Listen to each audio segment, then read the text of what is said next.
All right. Hey guys, how's it going? It's Joy. I am back again with another video. I hope that you guys are doing well and I hope that you guys are staying safe. So you guys, I'm not going to be on this video for too long, but I just wanted to say welcome to another video at Live Narc Free. My name is Joy and I am a narcissist abuse coach.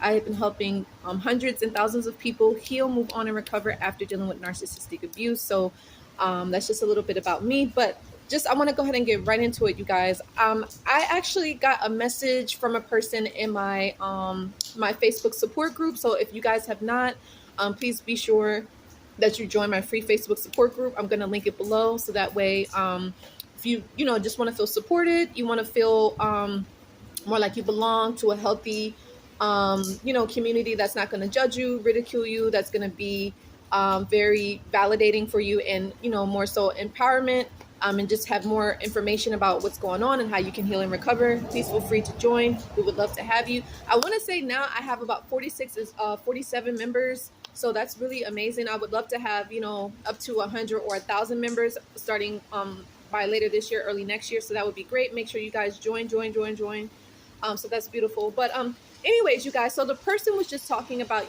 their experience dealing with their narcissists, and I want to say that this person worked with their narc, right?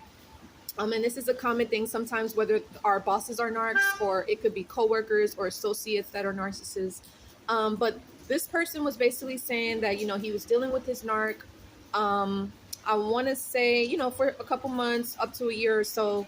And I guess, they no longer talked. That narc apparently had been doing a smear campaign against him, talking down on him to other coworkers and to the boss, and, and stuff like that, trying to make him look bad. But when actuality, that narc was the actual person that was perpetrating, doing all the mischievous, the little sneaky things behind the scenes, being very manipulative and controlling and stuff like that, right? And trying to, make him out to be the bad person. But anyway, so basically this person basically kind of found out some way, somehow, that this narc of his, right, it's a female narc, right? And a lot of female narcs are very prone to do this. Male narcs can do this as well, but a lot of females are really good at doing this. He found out that he was being stalked by his ex-narc for a couple months. At first he thought it was just 2 months, but he realized that this person was actually watching him for about a year.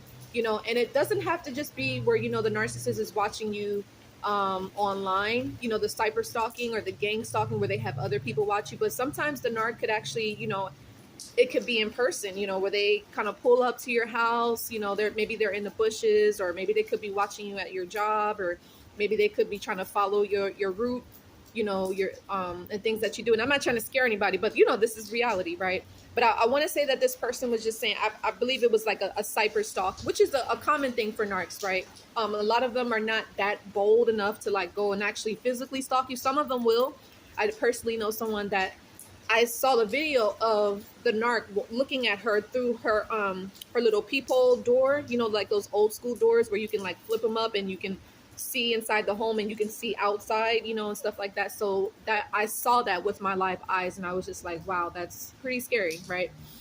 So anyways, but yeah, and the reason how he found out that this person was stalking him, hey, the reason how he found out was the fact that he would be receiving phone calls from this person, from random numbers, not saying anything, and I believe he had blocked her number.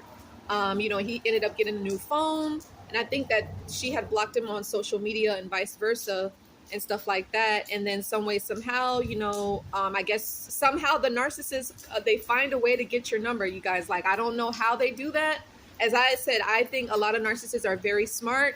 Some of them, they use their intelligence to manipulate other people, which is a sad thing, but some way, somehow they find a way to either get the number that you had before. And if you block them, they'll find a way to unblock you or reach out to you. Or if you get a new number, they'll find a way to reach out to your new number, right? I don't know if they like contact a friend of a friend, or just I don't know if it's a Google search that they're doing or an online search, a phone book search. I don't know. They just find a way of doing it, right? I don't know if it's like personal information that you may have, and they just some way somehow they just find out how to get it, and so it beats me because obviously I don't do stuff like that, but only the narcissist can do this, right?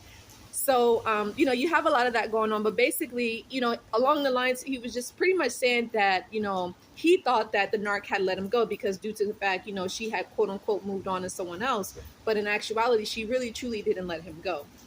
And I guess he was maybe still kind of holding out on hope. I mean, we all do that. And just like this person experienced, the same thing happened to me. So, the narc, he had been calling me from private numbers, having other people call me and ask for him, and calling me and not saying anything. And I believe this gentleman said that the same thing was happening to him. So again, he's just saying like they don't let you go until you let them go. And I guess he was saying that she feels salty because he had the strength to like let her go and to move on, and knowing that he deserves better. You get what I'm saying? And the same thing for you too, right? You just understand that your narc, they may feel salty. Some of them, they may just be like, oh, whatever. Maybe they feel like you might come back to them and stuff like that. Or maybe you may get curious and reach out. You get what I'm saying?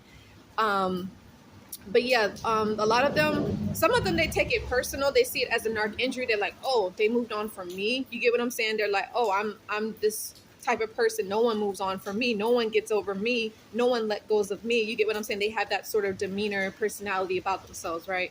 And then they take it offense. They're like, oh, you want better for yourself? Who do you think you are? You get what I'm saying? They have that type of mentality. So, but I guess all along the story of it all, or the root of this video, the lesson that's learned is understand that don't be surprised if you find out that your narc is stalking you, 6 months later, a year later, 2 years later, 5 years later, 10 years later. Like, don't be surprised, because the narcissist is capable of anything. And again, I'm not trying to scare anybody. I'm not trying to make anybody feel fearful and stuff like that. But just be aware, if you're dealing with a narc, 9 times out of 10, they're very manipulative. They're very cunning. They're very controlling. They're very possessive. They feel like they own you.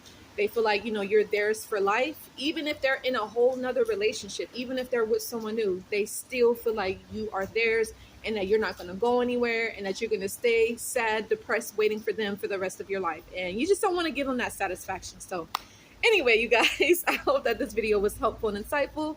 I would love to know what was you guys' takeaway, and if this kind of gave you some sort of clarity and gave you some sort of confirmation. And some people might get flattered, like, oh, the narcissist is still stalking me. Maybe they still want me. Maybe they still want to be with me, and stuff like that. It's not really a flatter type of thing. Maybe it may make you feel good for a while. Maybe you're like, oh, okay, they can't let go of me. But at the end of the day, obviously they're with someone else. You get what I'm saying? It's like, and the whole thing about it, this should also let you see that even if they're with another person, they could still be watching you. They could still be stalking you. You get what I'm saying? Maybe they're just collecting information.